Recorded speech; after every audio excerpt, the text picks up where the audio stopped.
Hello and welcome to Volleyball State, a proud part of the I-80 Club. I'm Jeff Sheldon. And I'm Lincoln Arneal. This week on the show, we go in a little different direction than that of our standard show. We dig into the professional volleyball landscape in the U.S. and the mess that it currently is with author, podcaster, and volleyball superfan Rose Eveleth, who recently wrote about this topic for Defector. Also, Nebraska's 2027 recruiting class filled up rather quickly this week. Lincoln, when I was putting together these notes, there were 0 commits on the radar, and now there are 5. So we're gonna walk through the newest Husker pledges, and also the Volleyball Nations League starts week 2 this week. US gets a big win with a face that is very familiar to Husker fans playing a big role. For sure. And again, thanks to all the people that subscribe, rate, listen to Volleyball State 2. For our Patreon members, we put out a special bonus episode last week where Jeff and I looked at the 2025 national title contenders. For our free listeners, you got a preview of that, but you want all the juicy details on us breaking down and listening to me mispronounce names. Subscribe to patreon.com. It's great. It's the only way you're going to be able to come back in December and throw it back in our faces about how wrong we were. If in fact, Murray State also makes a run to the volleyball Final Four. Their baseball team did it. Why can't their volleyball team? So absolutely, you'll get bonus content like that every month, plus access to live shows on Sunday nights. And we'll also do our famed volleyball late. We'll probably do a lot of them. We won't do them after Sunday matches, but a lot of other matches we will. You know how many Friday matches there are this year? I was putting together a schedule today, and there are so many Wednesday, Friday matches that we could do a volleyball late after. Yeah. So you want to get those, subscribe to patreon.com/I80 Club for just $5 a month. Join our community. We're gearing up. It's volleyball season. I think we're less than 70 days until the first serve showcase. So practice is going to start in 5 weeks, 6 weeks, maybe. Summer's already gone. I feel like, no, it's not. It's here. So follow that. You can also follow us on social media, Volleyball Pods on Twitter, Blue Sky, TikTok. I'm working on our season previews for Huskers Illustrated. Also, I've been writing about all these commits. Literally just got off the phone with one of the Nebraska volleyball commits. So there'll be, by the time you listen to this, there may be another story online for you to read. Absolutely. Plus, I want to, before we get to our great chat with Rose, I want to remind you, if you're a member of the I-80 Club or if you're on the fence about it, you've already been hearing about Josh Peterson and Jack Mitchell's new series that's coming out called the Groin Kick Chronicles, a very inspired name, if you want my honest opinion. It's on the most painful losses of the last 10 years of Nebraska football. It's really like watching the last 10 minutes of every Ari Aster movie, all super cut together as a football fan. But the first 2 episodes of that are going to go live on Thursday. It's going to be their prologue, and then it's going to be the first chapter on losses number 70 through 61. So if you want to relive every painful detail of what Nebraska football has been like over the last 10 years, listen to the Groin Kick Chronicles. They put a lot of time into it. It sounds great. It looks cool. And it's a really unique piece of Nebraska football content. Yeah, I-80 Club, we're putting out great stuff. So be sure to listen to that. Volleyball State, our bonus episodes, or Patreon there. So all that stuff. So we're going to throw right now to our interview with Rose Eveleth, who is an author, podcaster, and volleyball fan who wrote a great article for the Defector. It was the buzz of the volleyball world. If you kind of run in those circles, it was something I must read for the professional league. It's called "The Battle for Professional Volleyball Has Officially Begun." So here's our chat with Rose Eveleth. Rose Eveleth, thank you so much for being on Volleyball State. How are you doing today? I'm good. I'm excited to be here. I was watching some of your old ones, and I was like, man, I know who all these people are. Those are famous people. It's very exciting to be amongst greatness. So credibility. It's a pretty new thing for us. I do have to say. Everyone comes from the Volleyball State here. So, I loved trying to come up with a good way to introduce Rose, and I want to hear your feedback on this too, Rose. Rose is an award-winning producer and podcaster. They're also an artist and an author. Rose wrote a book called Flash Forward, A Guide to Possible and Not So Possible Tomorrows, which is a graphic novel I think is a really cool concept. It imagines what different aspects of our future could look like. So, Rose, does it feel meaningful at all to you to be introduced as a futurist? There was many years where that was what I was sort of doing. And so, yes, I've put the futurist hat on. I've sort of more been covering sports recently, which is really fun. But yes, I sort of, I go wherever the wind takes me. It's the fun thing about being a journalist. You just get to ask interesting questions and talk to cool people. Well, maybe most relevant to our show today, Rose is also a self-described volleyball sicko, which really perked our ears up, puts you in great company with us. And really the big reason we wanted to talk with Rose today was in early June, Rose published an article for Defector that's titled "The Battle for Professional Volleyball Has Officially Begun." And we're going to link that in our show notes when this show goes live. We're also going to post the link to it again on our social channels. And really that story asks a question that we've talked about on this show before, and we get a lot of listener questions about, which is really what the heck is going on with pro volleyball landscape in the U.S.? And the biggest takeaway I had from your story, which I think contextualizes this question really well, Rose, for both volleyball sickos and casuals, is that no one really knows. And maybe most surprising to me, the players don't even know. Was that surprising to you? Did you expect that when you were kind of digging into this whole thing? Yes and no. I think, I've covered sports for a while, and there's always a layer between the players and the business side. And there's always going to be some players who are really interested in that and kind of decide that they want to know. And there are other players who just say, I don't care. I want to show up. I just want to play. It doesn't matter to me. And I think, by design, some leagues are a little bit more interested in having players sort of be on those conversations. And some leagues don't feel that that's a priority, particularly when starting, right? And you see this across all sports leagues of both, all genders. Some leagues are really invested in having the players sort of front and center and involved in those decisions, and some leagues are absolutely not. This is for the sort of executives to decide. And I think, we're in a stage right now where both of these leagues are kind of deciding which one of those they want to be and how they want to think about this. But yeah, there were some questions, the Omaha of it all, the MLV of it all, where, I was really surprised that even off the record, players were like, no, I have no idea. No anything. My own manager can't get answers, right, to these questions. And that was sort of surprising to me. For sure. And before we get too deep into this, kind of set the landscape, we were talking about different pro leagues, and I think it's very confusing sometimes. Yeah, wait, what are we talking about? But as of right now, there's 3 professional leagues. Athletes Unlimited is kind of a short season. They're paid professionals, but they play 5 or 6 weeks. Next year it's going to be in Omaha and Madison. So to our listeners, that may be of interest. But they run kind of in October, November. But I think when most people think of professional volleyball and what they're used to in the concept of professional leagues, there's really 2. PVF, the Pro Volleyball Federation, which just finished its 2nd season. The Omaha Supernovas are part of that.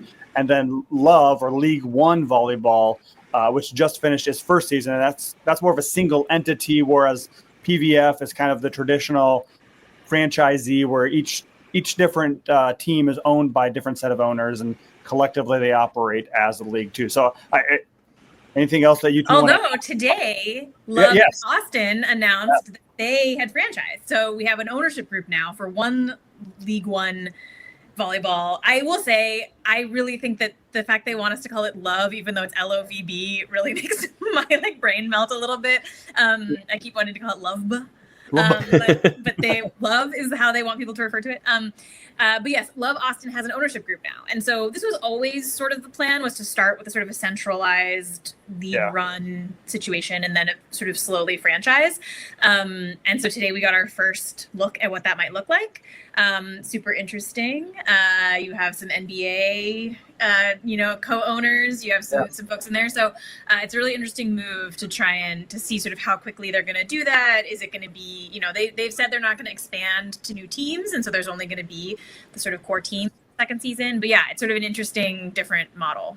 Yeah, and this goes all with it. We haven't even mentioned there's a possible 3rd league, which we've hinted at, Major League Volleyball, which the Omaha Supernovas have led at, and along with Vivek Ramaswamy, the owner of the Sacramento Kings.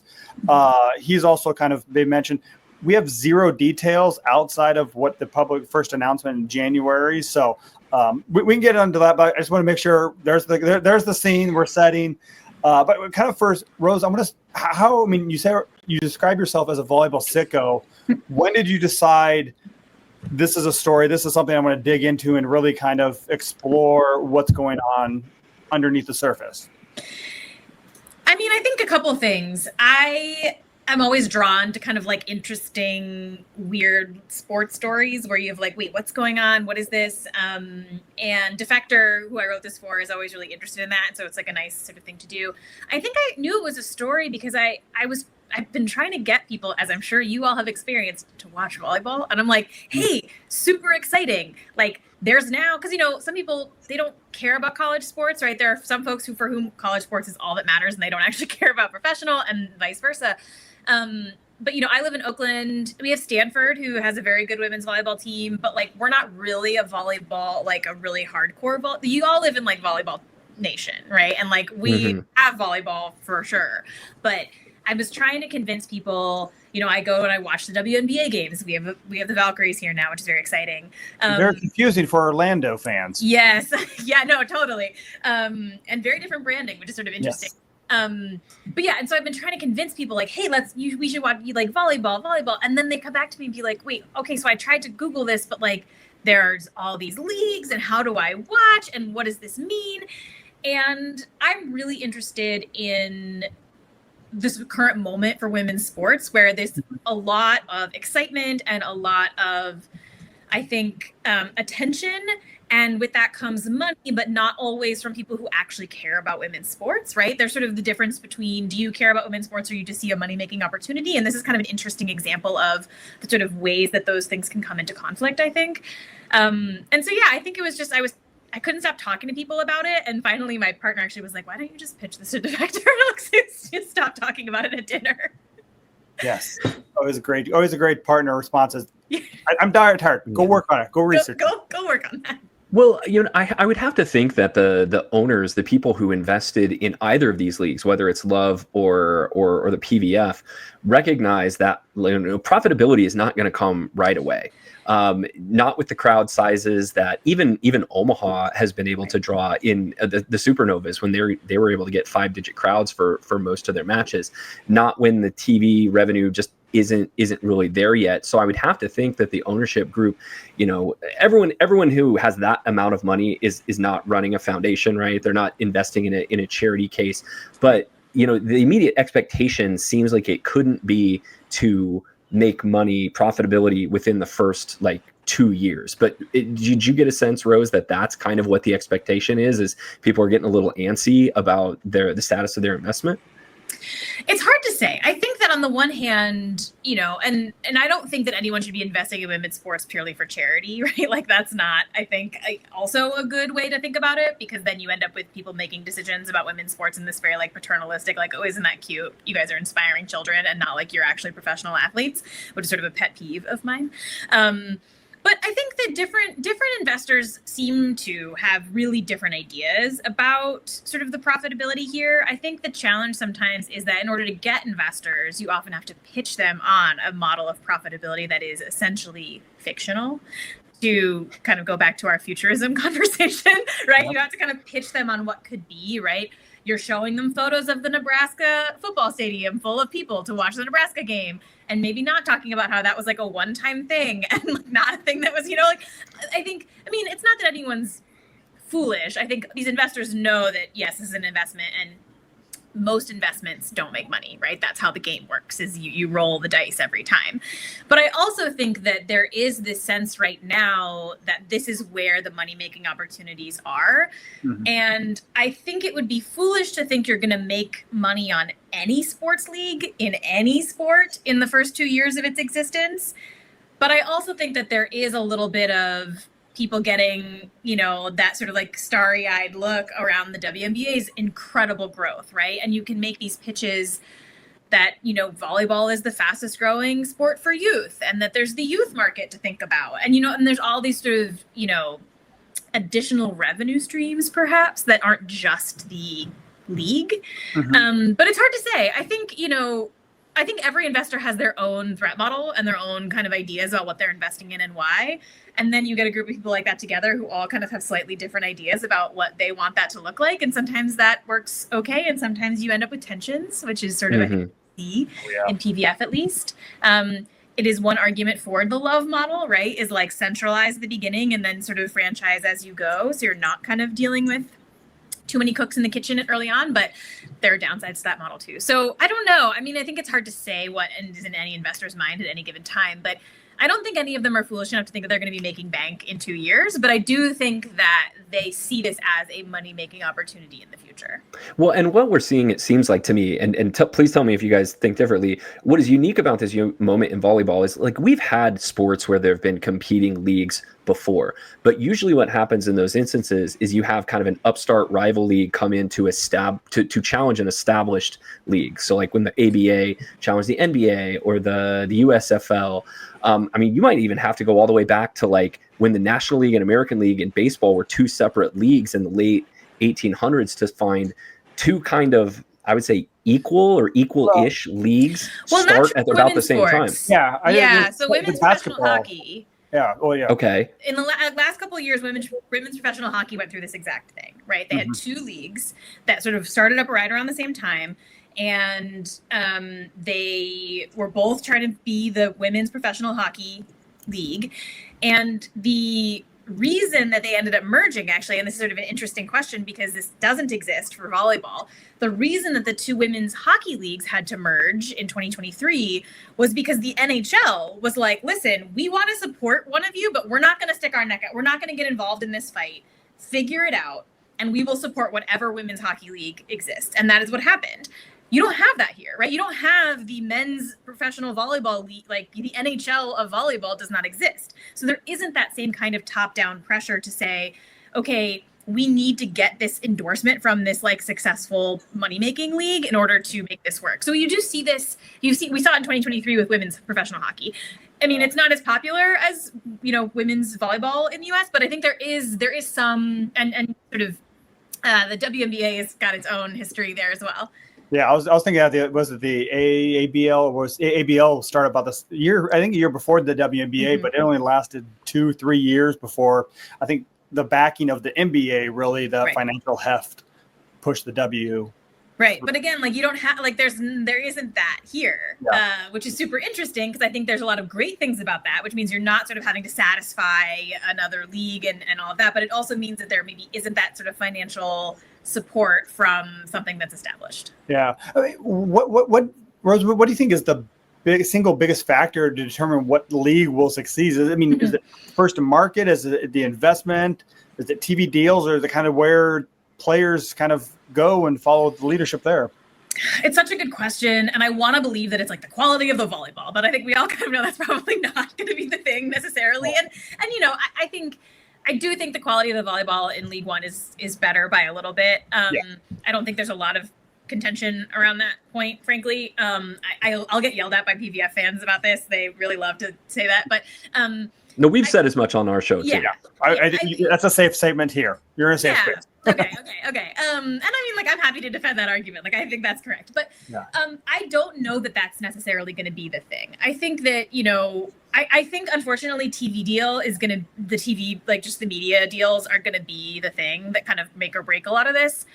You need to be able to just, like, have casual fans be going between two things on ESPN and, like, happen to watch this, right? Like, I think that is such a huge draw for people. I mean, I hear this all the time, or how people get into sports, and it's like, the baseball game was over. I was waiting for the hockey game to start, and I just, like, happened to turn this thing on. And so just being easy to watch, I think, is the thing that's going to be, the make or break. There's branding. I think PVF's doing a really good job of local marketing. Like, the actual games in person look really fun. I would love to go to one. There's no team anywhere close to me. But yeah, I think there's a lot of things that PVF is winning at, but I do think that Love right now has the edge because they have that ESPN deal, and, like, they're investing in that sort of deal. But I think that might be the thing. I mean, frankly, it could be that one or the other league shoots itself in the foot, and that's the thing that it's just mismanagement is the thing that makes it, which I would hope is not the case, because that sort of is a bummer for everybody. But I think that's probably what makes or breaks who wins. Yeah, which I think, honestly, if I'm just speaking for me here, I think it's kind of a bummer that that's maybe the determining factor, because if you just look at it from a fan perspective of going to matches, and you mentioned as much in your story, the PVF fan experience is so much better. No contest. And in talking to people who used to work within the PVF, they knew that was really important. That's why they wanted to have local presences and be out and about in the community and create a great fan experience within the PVF. And they thought that, combined with being first to market, was probably going to give them the advantage. While meanwhile, you look at the alignment with USA Volleyball and the quality of players that Love's able to bring in and their media deal, and they might very well be the winners in this fight, despite not necessarily putting on the best fan experience. And that just kind of bums me out a little bit from someone who has been to a bunch of sporting events and think that stuff's important. Yeah. What I was going to say too, I mean, PVF was first to market too, but Love was the first to exist. I think because they locked down a lot of those national team players. I think that's what gave them a step ahead as far as getting the talent level, getting the people that were playing in the Olympics, maybe a little more, I mean, I don't know, international recognition, I think, and that style brought that. So I think, yeah, that is too. But I'm just going to both those matches too. And the branding of the Supernovas, I think I've been really impressed with, and the other teams. But like Love it feels stale and very corporate. Yeah, and they know that, frankly. This didn't go into the story, but I brought this up with a couple folks at Love, and I was like, the jerseys. Like, I can't tell who's playing. Like, I literally cannot tell. The shoestrings versus the sideways H's or something. Team double helix versus Celtic rune. Uniforms, it's all the same blue with like the different color, right? And they were like, we know, yes, like, they're like, they're going to make some changes. But yeah, I mean, it is a bummer that, one of the things that's so great about sports is that ability to go in person and like have a great experience and have fun and see your team and have the towel guys, all like the kind of like cheesy stuff, like sports is cheesy, like lean into the cheesiness. And I think Love is very kind of like, oh no, we are designed and we are very Instagram and we're about like player narratives and not so much about teams, which is, I think, a reasonable reaction to the way that Instagram has impacted, and frankly, NIL, right, has impacted the way that people interact with sports. Like, they don't like care about teams as much anymore as they do about players, right? You're going to follow Olivia Babcock wherever. You're going to follow like Lexi Rodriguez, perfect example, right? Incredible libero, didn't play very much, right, in the Love season. Like hardly at all. Hardly at all. Winds up in the like best Love players because it's all fan voting. People just love her, right? Like, and good for her, right? But I was like, she literally played like 2 games. Like, what are we doing, And so I think that they are really seeing that and reacting to that and building branding around players as opposed to around teams. And maybe that will be effective, but it does make me like I want to root for a team, like I want. That's what I think. I mean, sports. I want the bobbleheady thing. I want the garbage they give out for free. Well, I'm an old man, right? Sports to me is tribal. It's about tribal and it's about communities and like your team beating the team from the next town over, and to make everything individualized, right? To me, individualism is for car racing and golf and tennis. Like, I want team Jeffstown to beat the team from team Lincolnstown, right? Yeah. And I get, and like, I think it's a thing that I miss about, and like personally, like I don't have a team here for any of the leagues, right? I mean, technically there was going to be a Sacramento team for MLV, which I will believe when I see it, and maybe I'll go to that. But so I'm just watching on TV, and so I don't have that same thing. But I talked to so many fans for this piece, including a ton of Omaha fans who went to both, who would go to the Love games and went to the Supernova games, and were just like, man, it's so much more fun to go to the Supernova games. And it's a bummer that like that should matter, right? That should matter to like what's happening. Yeah.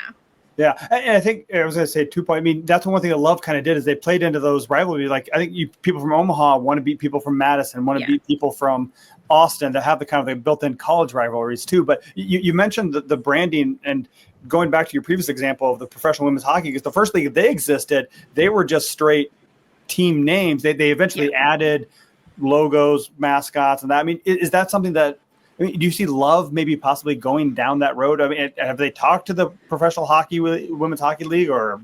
I don't know. I don't know if they've talked to them. I think it's hard for me to tell based on my conversations with them. I think that as soon as you start franchising, I think it really becomes harder to have a centralized control around like, we're only going to do this. We're not going to have mascots, right? I mean, you see this in PVF, like not every team has a mascot, right? Some of them have decided, like the Valkyries have one, Indy has one, but the Vibe don't have one. And, like, I think there's just like different teams have decided different things. And I think that is sort of inherent in franchising, right? That you're now handing those decisions over to, an ownership group.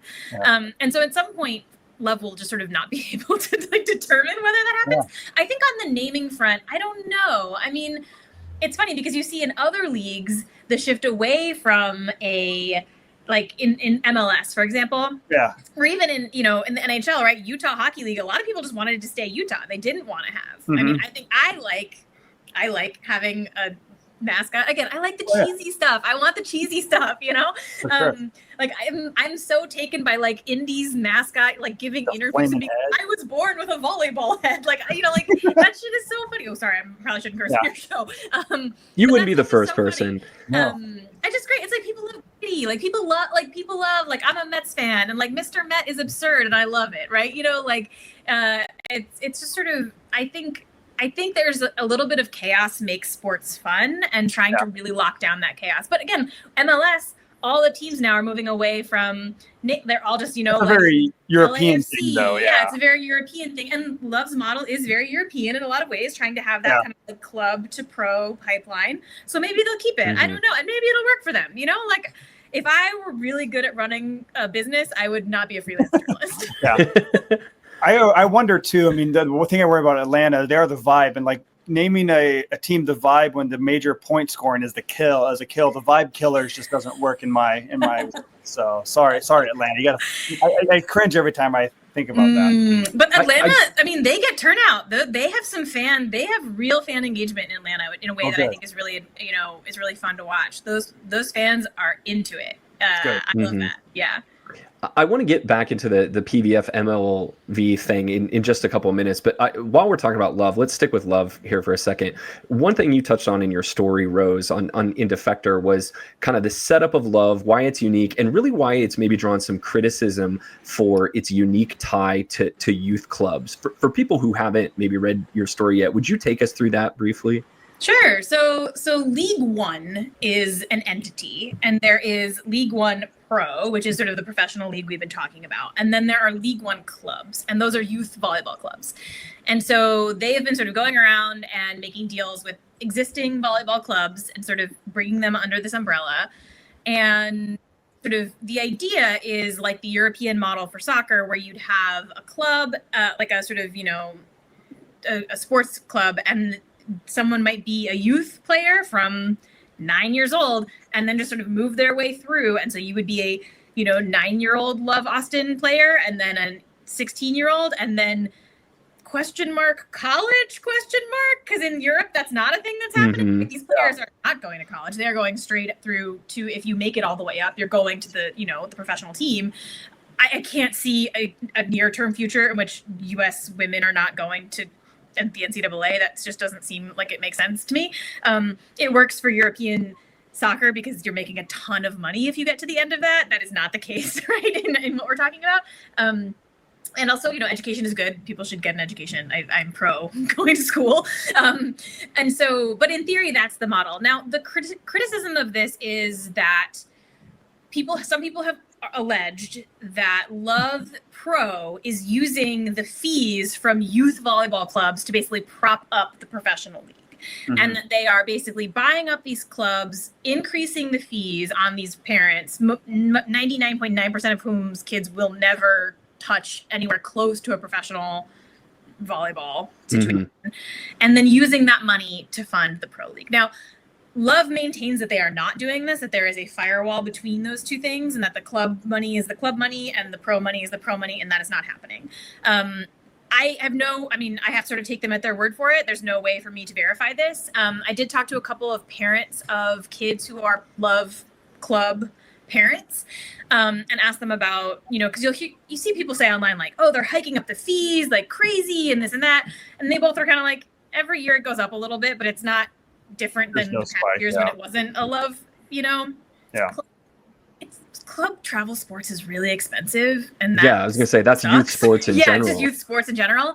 I mean, I do think that there are dangers of having one entity become the monopoly in a youth sports situation. You see this with varsity for cheerleading, for example, where that can cause all sorts of problems and create situations that wind up being not great for the actual athletes, the kids themselves. We're not there yet, I don't think, for Love, but that is the criticism, that it's sort of like corporatizing this kind of like small youth volleyball clubs and sort of taking and sort of hedge funding something that should be sort of a more local youth kind of thing. And the money should stay in the community. The money shouldn't be going to some, giant corporation. That's kind of the critique and their response to it. Yeah. Great. Thank you. Yeah, I think that's helpful. I mean, it kind of ties into the whole business model of Love. I think we talked about this a little bit earlier too, but I mean, when Austin was announced today that they have professional partners, they'll be owned by, I think the Spurs are involved and some other financial groups. Is this kind of a testing the waters, or are they just riding the wave of Austin won the championship, let's invest now? And is this kind of just setting up for other clubs to be eventually purchased? I think the plan has always been that eventually these Love Pro teams will be franchised. I think that they, what they told me was they want to do it slowly. They want to do it really sort of like thoughtfully and methodically. And so I think the plan is eventually, yes, all of them will do it. I don't think it's going to happen in the next couple of weeks, or even months or year. It may not be this year. Yeah, I think that's the one thing that people are, let's just merge them together. But really, there's different ownership models that really prevent that. And I think is by having more of these clubs possible, is that set up a merger, or is that just I see. Love? Yes. Yeah, it's a good question. I've seen speculation on both sides. I've seen people say, if they franchise, that means that there's no way there's a merger, because now you've got these other owners and they're not going to want to, one of the hardest things about starting a sports league is owners playing nice with each other, because these people have a lot of money and have not had to really, compromise for many years often. I think that the plus side of having somebody like the Spurs be one of the ownership groups is that they actually do have a lot of experience with sort of sports leagues and sort of understanding what that sort of collective agreement and conversation might look like. Other people have said, now that there's franchising, Love could just start buying PVF teams, right? They could just start bringing in Omaha, which they wouldn't do because they already have an Omaha team, probably. But, I also think that my understanding is that a lot of Omaha and their MLV thing, they've sort of set themselves apart, and people are sort of not interested in touching that. But, in theory, San Diego, Mojo, right? Not currently doing great financially in PVF. Does Love decide that they want a Southern California team, and they sort of come in and try to buy them? I don't think Love would say that they would, they're not going to go on the record saying yeah, we're totally going to do that. But that, I think, makes it more likely, in my opinion, once you start franchising teams, that then you could open up and say, okay, if a team already exists, why would we start something new if we can just bring that ownership group in? Now, it's unclear to me what the PVF contracts look like. And how, they don't seem to have been written super well. If someone can take the best and one of the best and the most popular teams and leave with it, which is what's happening. So, I think that's an open question, but I haven't seen any of those contracts. I have no inside information about that. But I have a question that I would love to have an answer to around how it's even possible, frankly, in your contracting, that someone could take the branding and the team and all of it and walk away. And from what I know, there was a legal agreement, because I think they couldn't do any talk about MLV till the season was over, and we haven't heard anything since then. So I think this is a great segue into kind of one of the big things, right? Is let's talk about for a minute what we know and what we don't know about Major League Volleyball. We know that in January there was an announcement that came out from the Omaha Supernovas that they were going to leave the PVF and form or not be like the keystone team in a new league called Major League Volleyball that I think was supposed to have like 10 teams 10 ultimately teams in it, and they named some states where those teams are going to be, and that was 6 months ago, and nary a word has been said about it since. But it's I have been thinking then, right, like, well, then it's not going to happen, right? And they're going to have to walk it back and play another season at least in the PBF. And I got a sense from just talking before we started recording that maybe I'm in the minority of that opinion, where it sounds like you all think like there's no putting that horse back in the barn. I think my perspective is I think from what I've heard, the relationships between the Omaha ownership and the rest of the PVF is, if this ownership group wants to come back, and I don't think they would want to come back, but there's no outroad there. There have to be some sort of ownership change, which I have not heard anything discussions about that. But if they were to go back to PVF, I feel like bridges have been burned between the current Omaha ownership and PVF. Yeah, I think it's tough. What I understand is that there's a lot of bad blood between folks on both sides, like in both directions. Also, if PVF had the opportunity to bring the Omaha Supernovas back for a season, it wouldn't.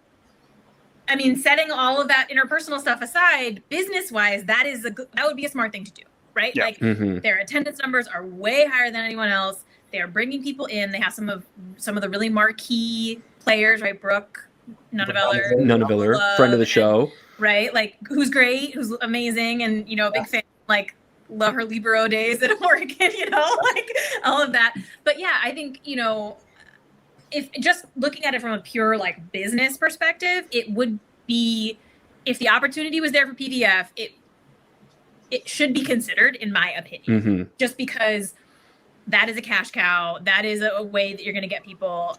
I don't know that that's going to happen. I've heard nothing, All I've heard is that people really hate each other. But I don't know. I mean, I think it just makes me really sad for the players, right? Because you have players, and I don't know, you all know more about who's, signings and stuff, but a bunch of the players I talk to who have agents, right? Who are, and they've told me, look, I'll play for MLV. I don't care. I just want to play. I want to go where I get the best contract. I want to go where like I can be a place that I'm, playing and progressing and, feeling good. And they can't even get information about what is happening and when the signing is. And to be fair, they also can't get information about when the free agency period starts for PVF. So that's also happening. Well, last year it was like now, right, yeah, Lincoln? Last year they were announcing signings not long after the PVF championship. And we have ticked past that. Was supposed to be the date, and it is not June 1st. It is June 8th. Well, there's one league that's out there right now that is announcing player signings, and that's Love. So, like, let's talk for a second about what are Omaha's options here. There's the one option which we just discussed. They could make amends somehow and go back to the BVF, as unlikely as maybe we think that is.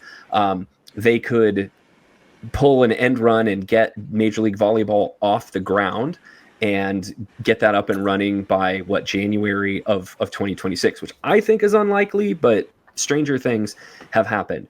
Beyond those two options, is there another option that I'm just not thinking of? I mean, there's folding, but I don't think they're going to do that. Yeah. Folded, yeah. It would be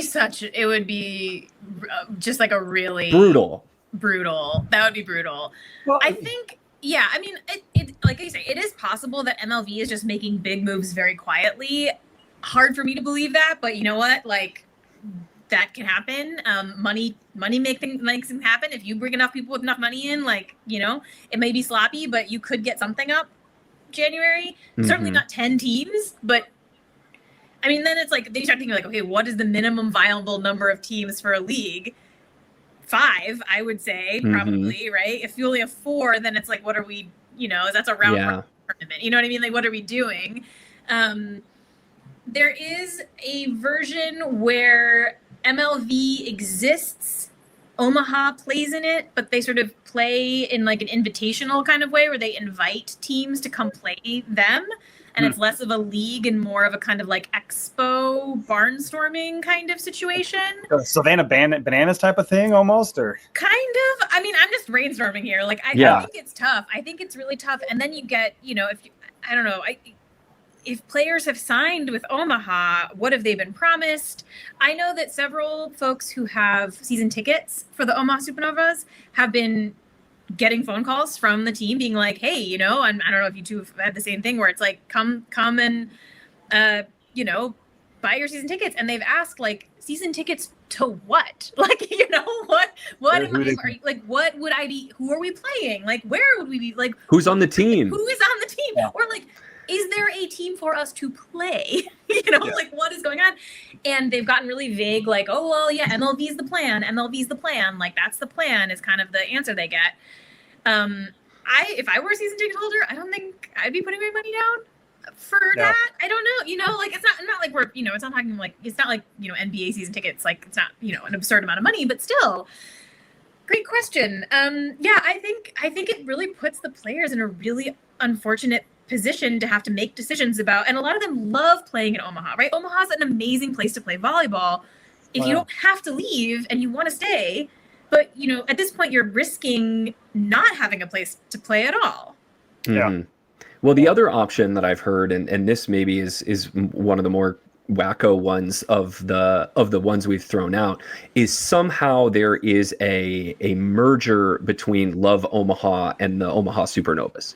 And you basically just pick one, and I don't know which team's branding wins out then, which team's front office wins out then, but like that's something that I've been told could be, you know, on the table as well. I would love to be a fly on the wall in that conversation. Like, I would love to know. I mean, I think that if you do that, Love like, because Love is bailing you out basically, right? And so like you are now loved. Well, you know, the Supernovas would have a little bit of leverage in that conversation as well, just because they're like, hey, we're the franchise that is the established brand in the market. Yeah. We can fill 12, 14,000 people in our home arena, and that's worth something to another league. Yeah, because they have exclusivity in CHI, which is the biggest arena in Omaha. So Yeah, that's fair. That's fair. I mean, again, I would love to be a fly on the wall if that's a conversation. Like, get me in that meeting, man. I would love to know how that goes. Well, something I meant to ask earlier, sorry, Lincoln, is, you know, this status quo is messy. Like, how long is it sustainable, do you think, to have multiple volleyball leagues? Let's just say 2, although potentially 3 by this time next year. Like, we're just kind of in the big bang of professional volleyball leagues. Like, how long does it take for something to cool down and like planets to form? Or does this just look like it's going to be like this for the foreseeable future? I think, and this is just my take. I welcome disagreement here. My feeling on this is that if it were just Love and PVF, that both of them could basically survive until the next Olympics in LA. And then sort of like so every Olympics, there's a boom in interest in volleyball, right? Because you have like Olympians were pretty good at it. It's like exciting, people watch. And Love really capitalized on that, right? They hit the Paris Olympics. They hit that hard. If you've watched, you've heard how many times they talk about how many Olympians are on the team. And I'm like, we know. Thank you. You know? And so I think that the LA Olympics is actually kind of a marker I've been thinking about. When if the LA Olympics happen, which is a whole other conversation, given what's going on in Los Angeles currently. And whether it's safe for people from outside the United States to come and go to the Olympics. Anyway, good times. So I think that if it were just Love and PVF, there would be kind of this like, okay, we've got these 2. The LA Olympics happen, and I think after that, maybe something shakes out, right, where you end up you're going to end up with a clear sort of front runner, and something will happen. MLV, if it happens, which is a big if, as we've discussed. But even if it happens next year, right? Even if it's not 2026, if it's 2027 that they decide to launch, or if they make some other decision where they're going to actually launch in July of 2026 instead of June, and then for some reason be competing with the college schedule, which wouldn't be smart in my opinion, but, you know, again, I'm not making any of these decisions. I think that complicates things. There have been periods 4 or 5 years where you've had multiple leagues, and they've been able to kind of like sort themselves out, figure out what works, figure out what doesn't, in this kind of precarious balance. Having a third, I do think, dilutes everything to the point where it's really hard to get casual fans, and casual fans are what make a league successful. Like, sickos like us are gonna like go find it wherever it is. You know, you need the people who are just. We will find the Roku sure. streaming channel. Yeah, Yes. like, oh my god, I did not successfully find the Roku streaming channel. I was like, I cannot figure this out. No, I think you need those people who are tuning in between stuff and get, you know, interested, or will watch every so often. You know, you just need that for a league to really work. And I think that is hard when you have 3 different ones, and so you can't build any kind of consistency where someone watches a game sort of by chance, has fun, tries to find it again, and then all of a sudden, wait, it's this other, like there's 3. Like, I just think 3 somehow makes it untenable at that point. And also because you're not spreading, I mean, there are a lot of talented players, but if you spread the talent too thin across 3 leagues, I think it's just tough.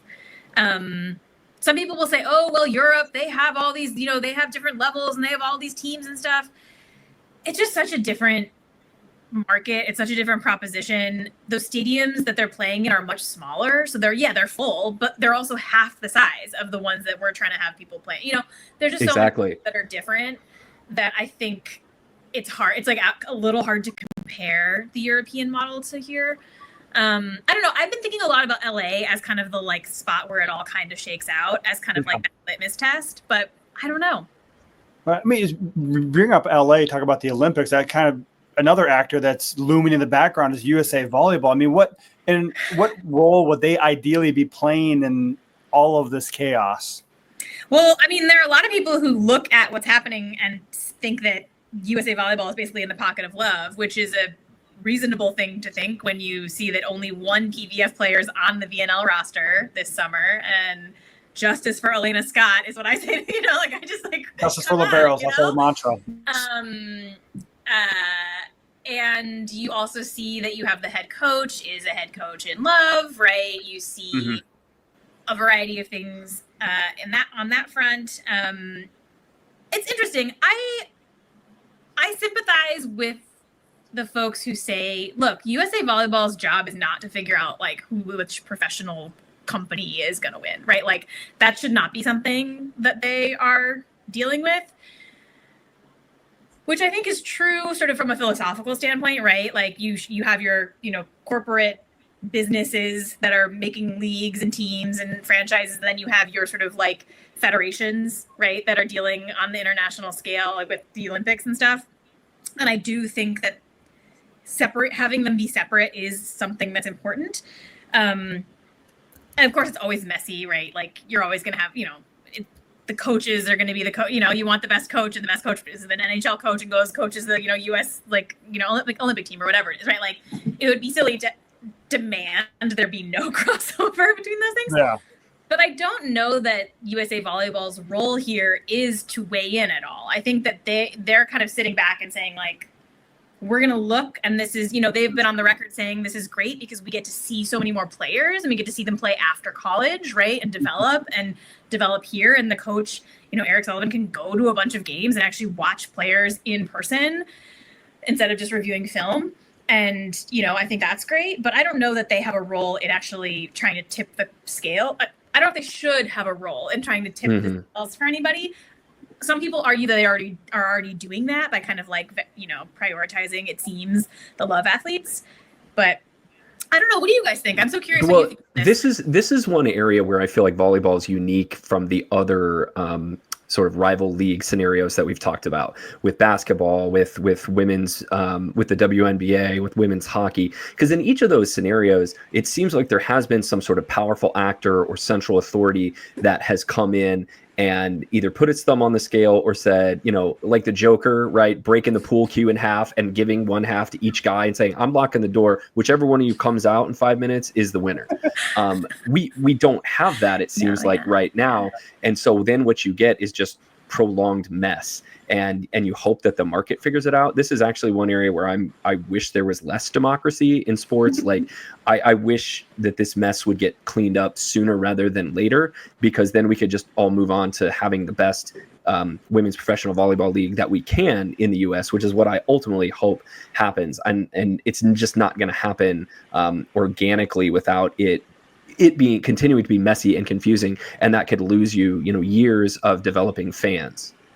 Yeah, I wish USA Volleyball would be more of a mediator. I don't think that they need to pick sides, but if there's merger talks that need to happen, they can help mediate that. But they have a lot of other issues that they need to worry about. Like, they fixed it now. We can watch VNL on basic cable, I guess, now. So that's a progress, step forwards. But yeah, I think I agree with both of you that it'd be better if they stay out and let market forces kind of dictate that. So. Yeah, and I don't know that I mean, like, is the USA Volleyball current leadership the people we want making that decision? Like, I don't know if that's the case. I think they're all like nothing, personal against them, but like they're all Bruins. That's the personal against them. Yeah. It's a fairly small social circle that would be making that decision. Yeah, and I think that there have been some, questions about some of the leadership decision making around some of that stuff, and I don't actually I don't have anything intensely negative to say about them, but I just if we're hoping that somebody is going to come in and help, let's break the pool cue and give it to them. I think that USA Volleyball, much like many other federations, they really prioritize being neutral in a lot of these situations, and so I think they're just not prepared or set up to be able to do that kind of mediation. This is a thing you see across so many sports where, international federations and domestic federations, in terms of the actual, sport governance side of things, they do not want to be involved in any of that stuff. Yeah. There's money involved with that. They probably want to stay clear of that. So yeah. Cool. Rose Eveleth, this has been so interesting, and we really appreciate your time. And if this mess looks like it's starting to get sorted out one way or the other, we'd love to have you back on and chat about what the next mess is in professional volleyball in the U.S. Yeah, I'm excited. I mean, I think next season is going to be really interesting. Whatever happens, some cool people are playing here. Some folks we've lost over international. I got some VNL to catch up on tonight, so I'm excited. But yeah, this is really fun. Yeah, excellent. Absolutely. Be sure to catch Rose's article on Defector. The battle for professional volleyball has officially begun. We'll check our show notes and we'll link it there on social media. So, Rose, thank you very much for joining us. It's been a pleasure to talk to you. Thank you for having me. This was so fun. Thanks again to Rose Eveleth. We're going to post the Defector story in our show notes and look for it also on our social media channels. Great conversation with them. And I do want to talk to Rose again if once this professional volleyball mess settles down a little bit and we get a little bit more predictable, because there are some great behind the scenes stories on that if we can dig them out of people. Want to move on to Nebraska's 2027 commits, which happened over the course of 48 hours if that. I know, I was putting together the notes for this show, and I remember typing in there, let's talk about 2027 commits if we have anything. And then boom, boom, boom, boom, boom, we get this message on Twitter from Danny Busboom Kelly saying, man, it's been a great couple days. And they put up, I think, 4 commits. And then there was another one that was added. So we've got 5 new commits for Nebraska in the class of 2027. And I want to turn it over to you to kick this off, Lincoln. Yeah, and it kind of started slow too, because Sunday was June 15th, the first day that college coaches can have recruiting conversations with class of 2027. So girls who have finished their sophomore year going into their junior year. It was also Father's Day, so I think I saw a lot of my dad's great trying to post. There was not a lot of committing going on Sunday, which is good. Take your time. We want to make sure these are decisions that impact their lives 2 years from now, and then 6 years eventually. Mm-hmm. But then, Monday, Nebraska got 2 commits then, and then 3 more on Tuesday. And Nebraska, this is going to be replacing the class that is juniors currently. So Harper Murray, Bergen Riley, Andy Jackson, Eleni Choboy, that's their class. They will be graduating and this class will Mm-hmm. be replaced them. So we knew it was going to be a little bit bigger, and maybe and that's why I think you started with 4 and got a bonus 5. So it all started off exciting. I think the local product. We'll talk Mallory Bosinger, who was the first commit on Monday morning. She got out up early, went did a photo shoot outside the Devaney Center. Sister of Macy Bosinger, who's a senior defensive specialist, serving specialist for the Huskers as well too, and lives just south of town. She goes to school. By town, I mean Lincoln, Nebraska, and goes to school at Norris, Class B state champions, except she didn't play this past year because she suffered a knee injury, but she's been playing club ball. So she's fully healthy and ready to go. So I once had to explain to my wife that Norris was not a town. It was a school that's, a consolidated school. It's in the middle of nowhere. It's close to Firth, I guess, is the closest town. But probably maybe the biggest town that it feeds into. Yeah. Southern Lancaster County. Yes. Yeah. So, I mean, I think it's an interesting too, because there's a lot of, this is kind of Nebraska recruits setters every 2-year cycle. So with Bergen Riley leaving, you always like to have at least 2 setters on your roster, just in case you need to have a backup plan in case something happens. So Nebraska was going to look like they probably were going to be recruiting one. They had their hat thrown out for a couple names associated with them, but they go with the local product, someone they know. Mallory Bosing has been around the program. She goes to a lot of one because her sister plays for them.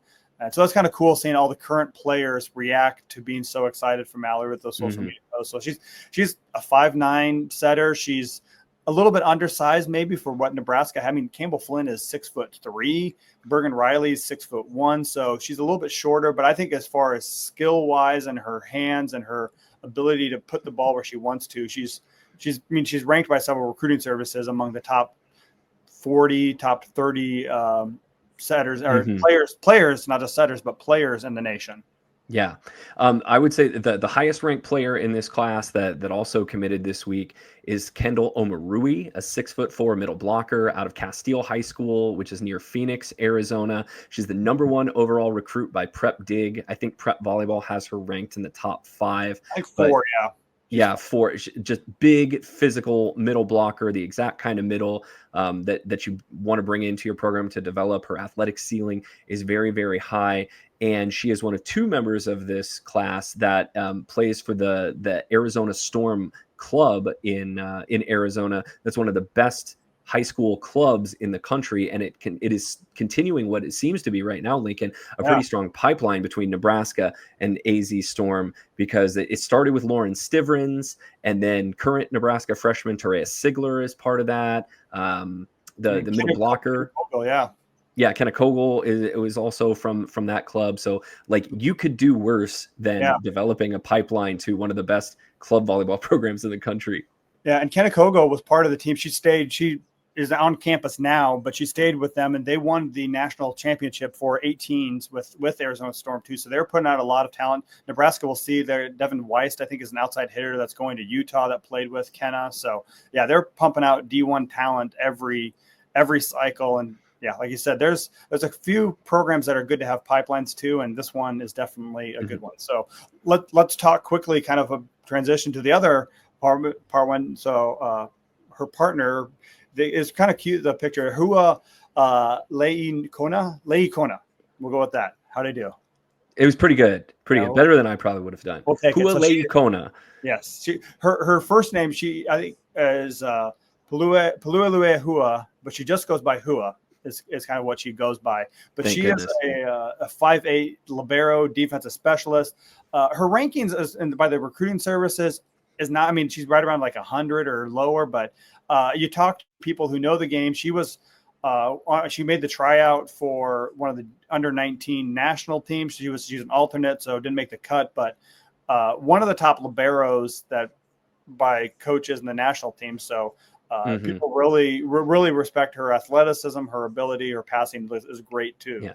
Well, and if there's one thing that Nebraska did really well under John Cook, I imagine will continue to do really well under Danny Busby Kelly, is they know how to evaluate and scout and recruit really good back row players.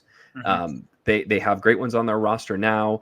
They've got Kona committed, who is, if Nebraska's recruiting you as a libero, I don't care what your prep dig ranking is, like you're really, really good. You're one of the best in your class in the country. And she played, as we said, for one of the best club programs in the country. But Nebraska also went out and they picked up another back row commit in libero Mallory Johnson from Grand Rapids, Michigan, who's the number 31 overall player in the prep volleyball rankings. And Lincoln, you literally just got off the phone with her. Yes, in between we were recorded our interview, and then between that we started. She called me at the end of that, and if she called me, I better respond now because sometimes tracking down those players is difficult. But but Mallory Johnson, she's from the Grand Rapids area. Maybe doesn't play for such a high-profile club, but again, as a player Nebraska knows well. She's been to the Dream Team camp. She was actually in Nebraska a couple weeks ago for just one of their regular camps too, because she wanted to get to know DBK, and that was kind of the one unknown part of the program that she didn't know. But she's I think very highly touted, very highly thought of. Again, Nebraska's seen her in camp. They've recruited her, and I think this was the one surprise. Like Nebraska had the 4, and then DBK put out the tweet bonus. So I don't know if she was kind of the 5th one, but she was looking at Nebraska and Penn State, and I think and just talking to her, she's excited about the competition. She doesn't think it's a big deal because we've seen the last few years too. You need to have great passing to win at a high elite level, and Nebraska does not have a 2026 defensive specialist libero recruit, so maybe they're making up for that by getting 2 in this class that they really like. And the 5th player who committed this week, another highly rated pin hitter, the only pin hitter in Nebraska's class to this point, is Shea Witherspoon, who's a 6'3" outside hitter from the St. Louis area. She's from Wildwood, Missouri. She's the number 10 overall recruit in the class of 2027 by Prep Dig. Kind of in your classic outside hitter build, I would say. A long athletic attacker, has a very athletic family. Her dad played in the NFL. Her mom and 2 sisters both played college volleyball. So, this is someone with a really great pedigree and who really looks like she could put balls away. Yeah, her older sister just finished up her high school career and is going to go play at Vanderbilt. She was the Missouri Gatorade Player of the Year too. Her mom was all SEC at Georgia. But I think I saw a picture online of her sitting next to Harper Murray. It's like, oh, Nebraska does have a type, that long, athletic. She's really quick leaper, quick off the floor, and just really fast arm as well too. Hits a heavy ball. So I think it seems very much in like the Skylar Pierce mold. I think those 2 players look like very similar. Yes, for sure. Yeah, Nebraska definitely has a type too, and you kind of want Nebraska has been in the habit of always recruiting 1 outside hitter per class. So I think they identified her. She's been to the Dream Team camp, and again, these are all people that Nebraska is very familiar with too. So they've developed relationships. So even with the coaching change, they've built these relationships up. So the recruiting process really has been about meeting DBK and getting to know her, and every recruit I've talked to has raved about her and just really instantly clicked with Danny Busman Kelly. Well, I want to talk about the timing just for a second because, we've talked about how important this Dream Team camp that Nebraska runs every July is in recruiting. And it's where they identify a couple years out the players that they want to go after, see them in person, in the gym. I mean, but all their 2027 class now seems to be full or pretty close to full before the Dream Team camp. Are the players that are going to show up this July, is that about cementing relationships? Is that about looking ahead to 2028 and 2029? Like what do we expect about July?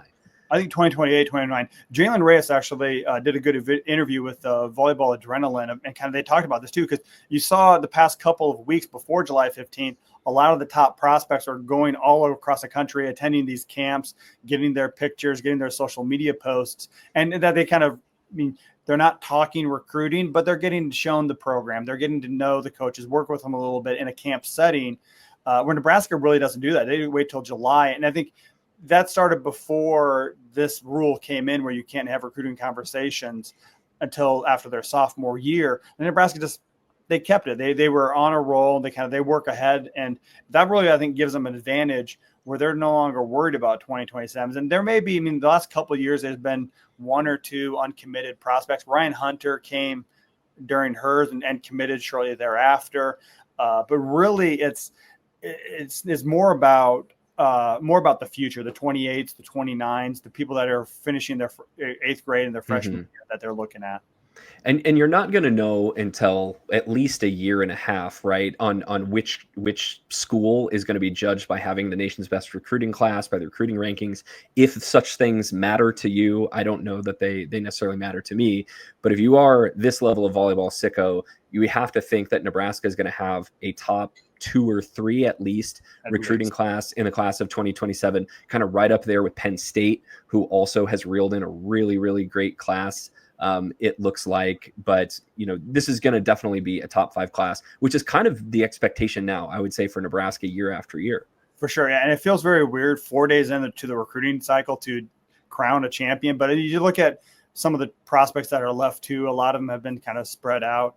But yeah, Penn State and Nebraska, I think definitely have had a board, gone after who they want. And really, I mean, I talked to some other coaches as well too, as they made 3 calls and they got 3 commits. So they know what they're getting into. So I think, Nebraska has to feel they checked all the boxes of their needs. They needed an outside hitter. They wanted a setter. That they needed a middle. They wanted some defensive specialists. They checked all the boxes they want. And I assume that they got the people that they were high on their list. Yep, absolutely. And these are players, again, who don't show up until, well, at least they wouldn't play their first official match until the fall of 2027. The transfer portal still continues to be a big part of recruiting. So you're going to see needs through that as well. But, that's at least for this week, who we know that Nebraska's going to get in the class of 2027. Creighton also has a pretty good start to their class. I would say Texas is going to be up there, as they always are, for Texas only has highest ranked recruiting class. Yeah, they only have 1 commit right now. It's a girl who's playing beach and indoor. So we're waiting. But it's still a lot. Still, I mean, there's still a handful of top 10 recruits, top 20 recruits. Definitely probably half dozen. So there's still a lot of big names on the board. Well, and it'll be interesting to see what some of these top programs have as far as vacancies when 2027 rolls around. Texas could be a school that decides, okay, let's spend our money and our time on known quantities in the transfer portal. I still think your best programs are going to have a mix of transfers and prep recruits, but Texas is one of those schools that has been able to supplement their roster pretty heavily through the transfer portal. Yeah, it's all about acquiring talent. However you want to do it, they want to do it through the transfer portal. More power to them. All right. Well, hey, let's move on to our final segment, Volleyball Nations League. Yes, Team USA is playing right now. The World Championships come up later in, is it August or September? I feel bad that I don't remember this, but it's later this summer that the World Championships are happening. Kind of the tune-up tournament for that is Volleyball Nations League. Rough week for the U.S. in the first week of play. U.S. went 1-3. They were swept by 2 of the favorites to win this competition, Italy and Brazil, in their opening matches. They were reverse swept by Croatia. They had a 2-0 lead, and then Croatia came back and won 3-4 and 5. And then they did cap it off with a win over Korea to end week 1. Week 2, though, Lincoln, started today, and we had a pretty exciting match. Yeah, and this is different too. I mean, you can change your rosters every single week. And in Nebraska, not Nebraska, the United States has a large player pool, and they chose Nebraska. Former Nebraska player Lexi Rodriguez made this week. She did not play in Brazil for the first week, but Lexi Rodriguez made the roster and also got the start today against Serbia. United States won the first 2 sets. They looked pretty good in doing so, but Serbia, playing in front of their home crowd, battled back, took the next 2, but United States pulls out, won it 15-11 in the 5th set. Lexi Rodriguez had a great match. He had a match high 17 digs, and really, I mean, it was vintage Lexi Rodriguez, what we're used to seeing too. So it's really great to see her back in her old form, getting some time. I'm sorry to put you on the spot because I don't remember this, but in week 1 was the U.S. libero, was it Morgan Hentz or was it Zoe Jarvis? Yeah, Zoe Fleck Jarvis. I don't remember. That's okay. It wasn't Lexi Rodriguez. We know that in week 1. Lexi Rodriguez did have a great match to start off week 2. I have to imagine she is, making a strong case to be one of the liberos on the roster for the World Championships this fall. But, there's a number of other talented liberos in the US pool. Those World Championships start end of August, end of beginning of September. So you were right. You were right. Sort of right. I'll take it. Sarah Franklin also had a huge match today, but the leading score for the U.S. was Maddie Skinner former Texas and Kentucky players. So a couple of players there who dealt Nebraska fits over the years, finally doing it for the red, white, and blue. And, the U.S. has got talent. They just kind of got to, I think, settle on a lineup. And that's what this summer's about for Eric Sullivan is probably mixing and matching, maybe even a little bit more than a lot of U.S. fans are comfortable with when they just want to see on-court results. But U.S. picks up a big win today. Anytime you beat Serbia, even if it's like Serbia's B team on their home court, that is a big win. The rest of the week for the U.S. looks like this. They're going to play Poland on Thursday. They're going to play the Netherlands on Saturday, and then close week 2 by playing France on Sunday. And then I think, Lincoln, is week 3 the one that's here in the U.S.? It's down in Texas? That sounds I love correct. when I make you look up the things that I feel like I should know, but luckily don't. I have this tab open. Yes, and I will confirm Morgan Hentz did play libero during week 1. Okay. Jarvis was the other one that was on the roster as well too. Yeah. So so close to truth. I'm telling like half and 3/4 truths on the show today. But the U.S. will get a chance to play a week down in Texas, in Arlington for one of the weeks of the Volleyball Nations League. Yes. Excellent. Well, hey, that is our show for today. Remember to subscribe. We're going to give you more bonus content. Sign up for just $5 a month at patreon.com/I80club. Plus you get the Groin Kick Chronicles, the first episodes of that with Jack and Josh. All these J names throw me for a loop. That comes out starting on Thursday. You can also follow the show on social media at Volleyball Pod on Twitter and Blue Sky. You can even email the show. And it makes me feel old when I say that this is the classic way to contact the show, volleyballstate@gmail.com. Give us your feedback, your show topic ideas, your guest ideas, even questions. We take questions through the I80 Club Discord from our subscribers. We'll take questions from email as well at volleyballstate@gmail.com. Or you can find me individually on social. I'm at @ByJeffSheldon on Twitter. And Lincoln, tell the folks where they can find all of your stuff. Yes, the best place to find me is also on Twitter, Lincoln_VB. Also have some threads, some Blue Sky. Read the stuff coming out, Huskers Illustrated.